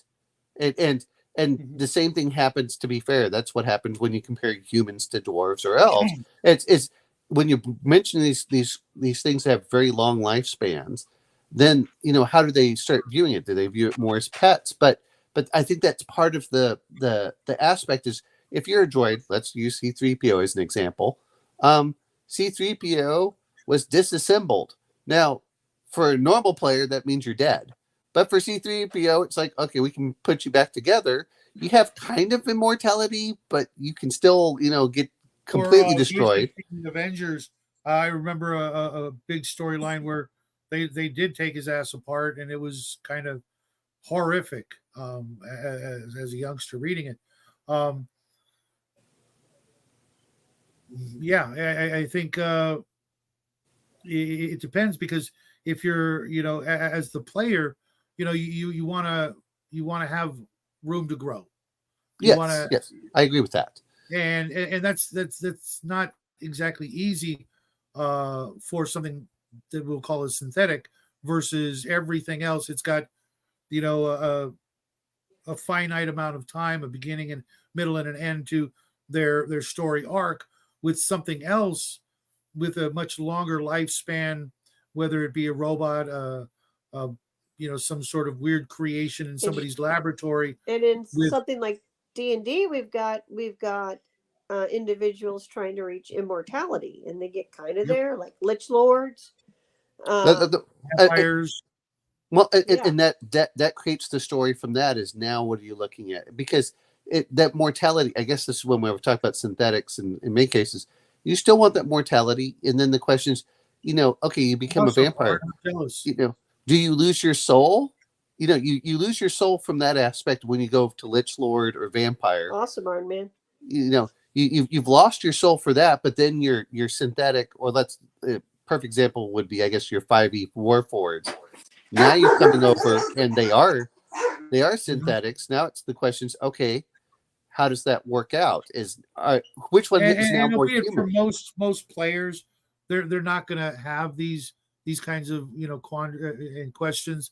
Um, Then they should be banned from playing them if they're not going to play the negatives along with the positives. Is some of the problem that I have with it. well, what I mean is they're not going to come into play Yeah, where it's necessary, but in a long running campaign, because I do run a lot of campaigns like that and have in the past. I'm still running one right now that's 23, 25 years going, and there are all kinds of different parallels to this conversation that I have to deal with.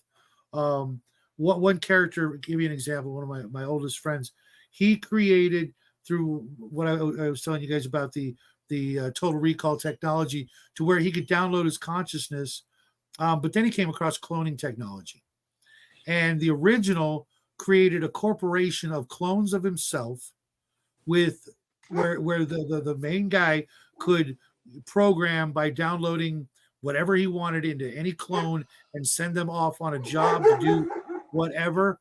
And there are literally millions of clones of him in this corporation doing all kinds of things. And so I come across these kinds of issues. You wanted to say um, something, Gary? okay. I've So got to so go, guys. So I'm going to okay. exit.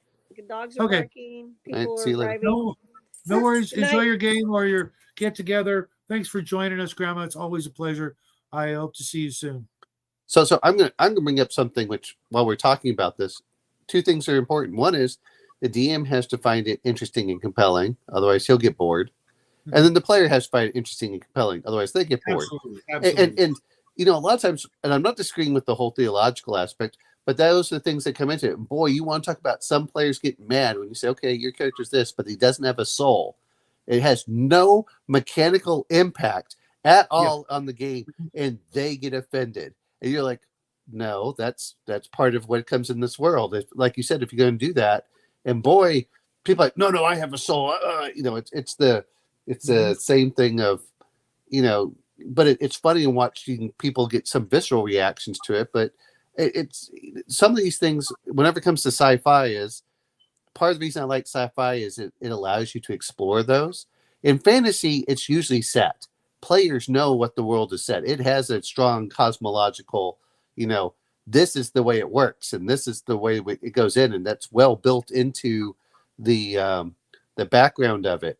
But when you get into sci-fi, those are questions that the players need to answer, and you as the DM should leave vague.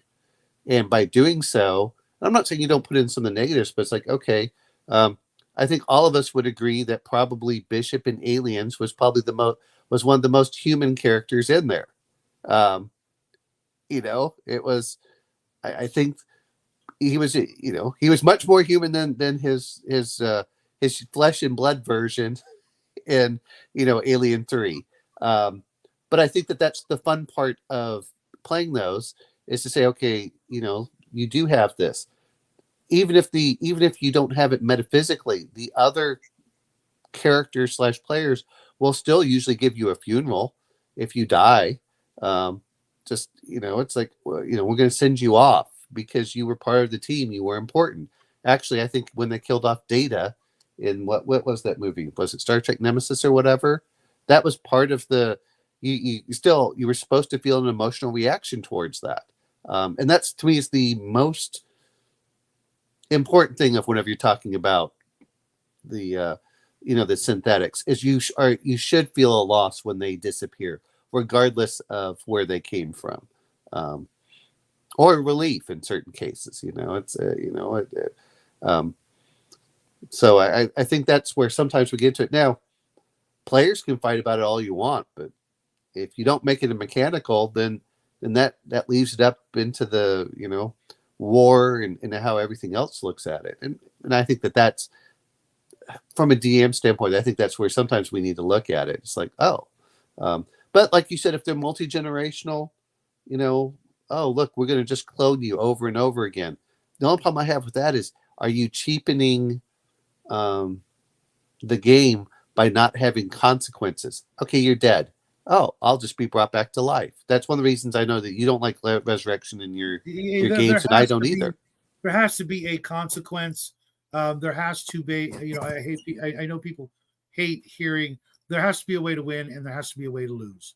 It is a game, and it's going to be centuries before we can pull that apart from what we call a role-playing game.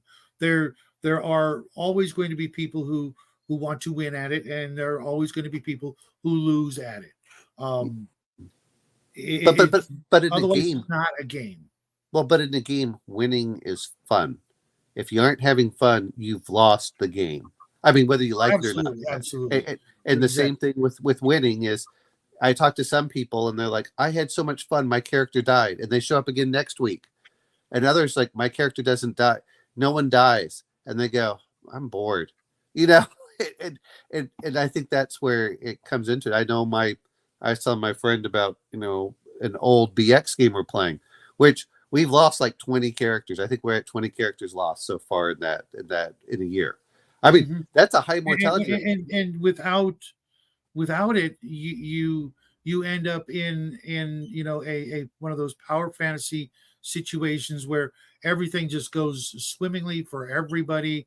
And that reminds me of that Twilight Zone where the guy dies and thinks he goes to heaven because everything is going great for him, but in fact he actually went to hell, and it's a slow, subtle form of torture that will never end. And I don't want any part of that. I want the ups and downs. I want the contrast. I want the you know, the epic failures and the epic wins. You know, for my players and the bad guys.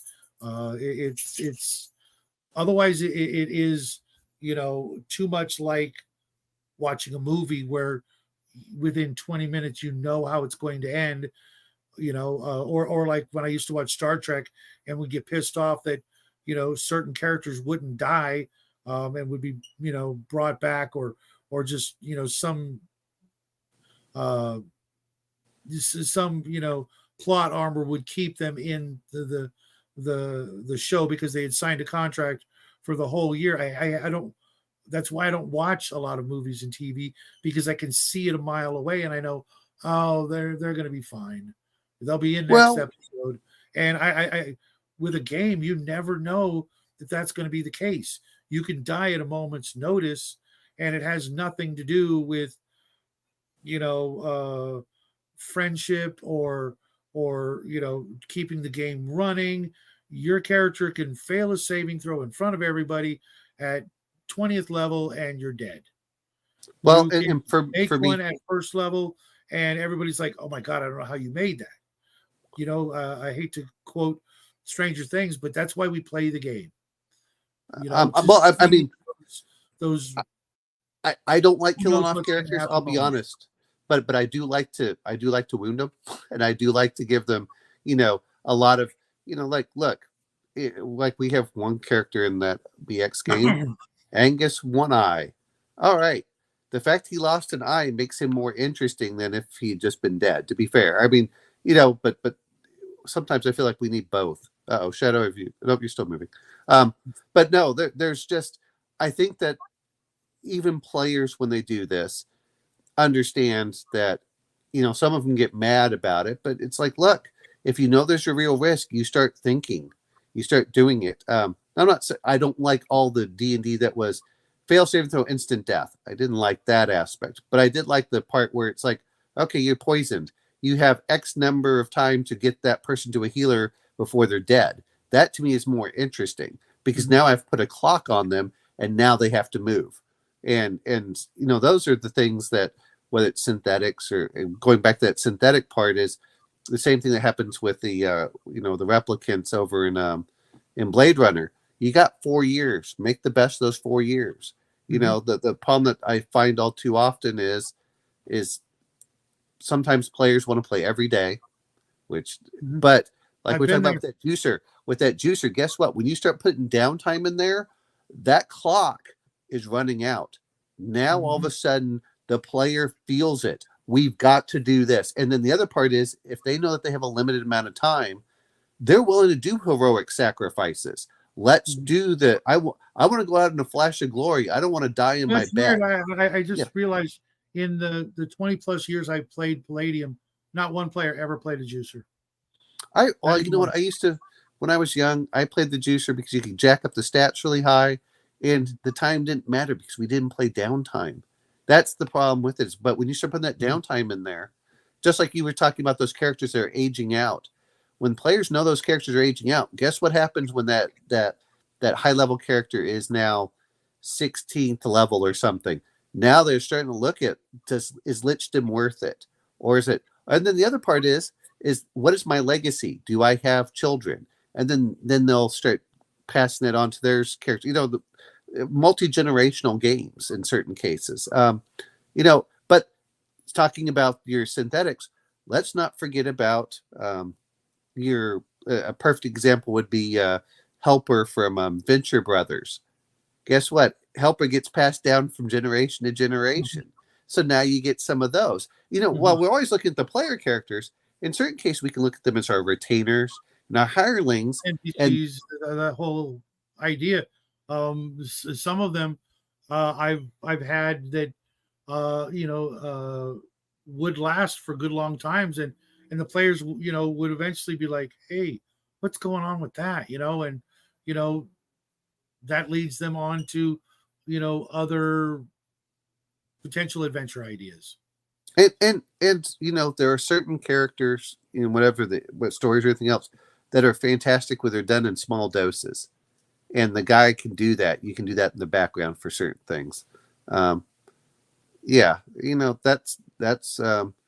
well, it's not that games don't track time; it's that the GMs don't track time. There's a difference between Yeah, that. a lot of GMs Yeah. don't track a lot of things they should, encumbrance and things like Well, that.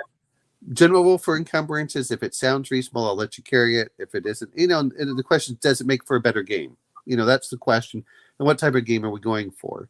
But it's the same thing like we've all watched. And because don't forget though, encumbrance is not just weight. Sometimes it's bulk. No, I understand that, but my point is if it seems reasonable, I'll let you do it. If you're carrying a refrigerator that may only weigh 20 pounds, guess what? That it's still a giant refrigerator on your back. You're not going very far. Whereas you can wear. I love a 20-pound refrigerator.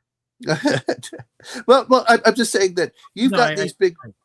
If you're a DM and you decide to make it that the characters have to get a bunch of cork, it's super light, but it's it's like this big, and all of a sudden, but so you can have fun with stuff with that. And I think that you do what's required to have the game fun for you and the players. And I have my friend that's a 5e player. I told him about our 1e our BX experience, and he's like, "Oh, that sounds like so much fun," because he knows he can die like that, and he's been kind of interested. Except the games are too early for him in the morning. I said, "Just join in. If you don't like it, you'd have to leave." I think those are, but like you said, like I was mentioning, those the NPCs. Not that it's the best, but if you can follow from generation to generation, you can have the little quirks, and the players still feel like it's a familiar world, even if they're playing different characters. It's not. If you want to talk about an unfamiliar world, look at the difference of when your grandmother or great grandmother from 1900 to 2000. Look at the sheer, probably from the time that she didn't have power to the point that we have the internet and looking at space telescopes and everything else. We put a man on the moon. You can do those big arcs, but at least it still feels like a familiar world. It's not like everything has changed, which sometimes I think that people go for. I know we're getting way off topic, Yeah. but I absolutely despise campaigns that try to hold back the ravages of time and the advancements therein. It's ludicrous and the worst kind of plot armor I can imagine being in a world that will not grow and advance around you, and the only advances made in the world are by the player characters. That's a fate worse than death for me at the gaming table. Well, I don't want a meta plot. The problem I had all too often is the meta plot was more important than the players, and whatever story you tell should always be about awful the players. too. That's absolutely awful as well. But I do want to see the world do things on its own. Yeah, I do too. Otherwise, it's really just it's nothing more than a side-scrolling game, where the background is meaningless except for places to jump off from. Well, yeah, but again, I don't mind if you start. I like it where you start off at a certain area and then you back off from there. But I agree with you. But I also like where you can go both up and down in technology. Everyone assumes that technology moves in a straight linear path, and that doesn't always work. And it can also, go sideways. Yep. With depending on the world, the technology, the self-imposed limitations.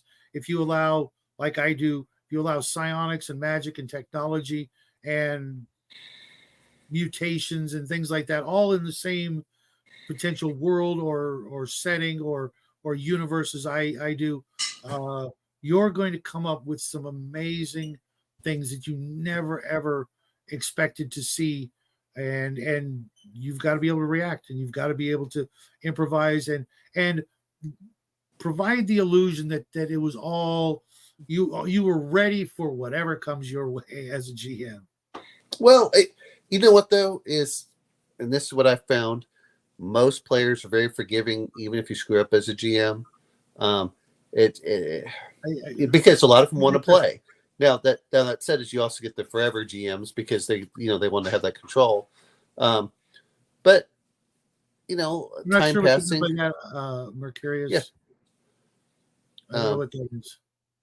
but yeah, I think there's a lot of those aspects to it. Is when we talk about the synthetics, that's the other part that comes into it. Is okay, let's say that you're playing D&D, and then you find all the elves are gone. What happened to them? Or let's use a perfect example, because I know that you and I have talked about it. But Pugmire. If you look at the basis of Pugmire, you have the synthetic uplifted animals. I mean, that's what they count. And then they said, where did the humans go? And they view humans. That's the point of like whenever you start talking about it is, oh, look, you got rats, you've got you've got basically rodents. You've got cats, you've got dogs, you got a couple others in there with some birds and stuff. And the question is always, where did the humans go? And that's where I think that would get very interesting, is if you're playing in there and this, what happened to this elder race? And now you're playing the synthetics looking for them. Which, to be fair, that's not that Prometheus was the greatest thing, but that was kind of the idea of Prometheus as well, is where was the progenitors? And now you're playing the synthetics of those progenitors. It's funny you mentioned that, because believe it or not, next week is our free for all, and of course that's going to drive Bo absolutely nuts.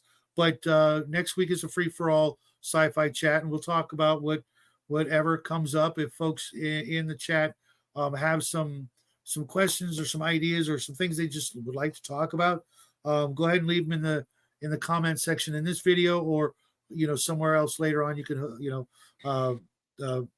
catch me in Discord or something like that.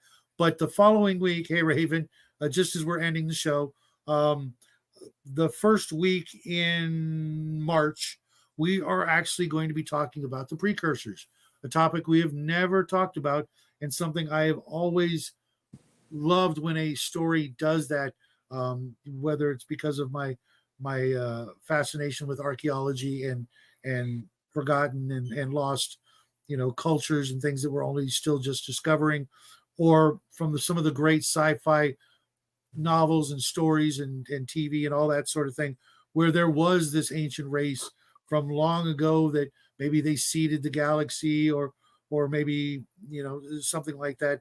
We're going to talk about precursors, and let's bring in your favorite precursor race from and mind you, I know a lot of times nobody knows what they are, but from whatever of your favorite story or game. I have played a lot of video games where there was a precursor race, but that's what we're going to be talking about next week. I'm going to cut out just a moment early because I have to go do something very private. I'm old, and I don't have. He has to brush his hair before it becomes all tangled. All this humidity is killing him from California. No, I'm just. Yeah, it just rained. I went outside earlier, as you saw, and it was raining. I was not expecting that. I woke up this morning. It was like 60 degrees. I thought, all right, spring's here. Things are blooming. I'm seeing squirrels and bees and things like that. All of the things you'd expect for spring, and now it's 30 degrees and raining. What is Nerd saying here? What does she say? The synths were the actual precursor race who created as bio life forms to be self-healing and more adaptive. That's kind of interesting. Well, no, I mean, but that's the kind of stuff that comes out there, and it can go into full circle. Human beings can create it. They can die off. The synthetics come in.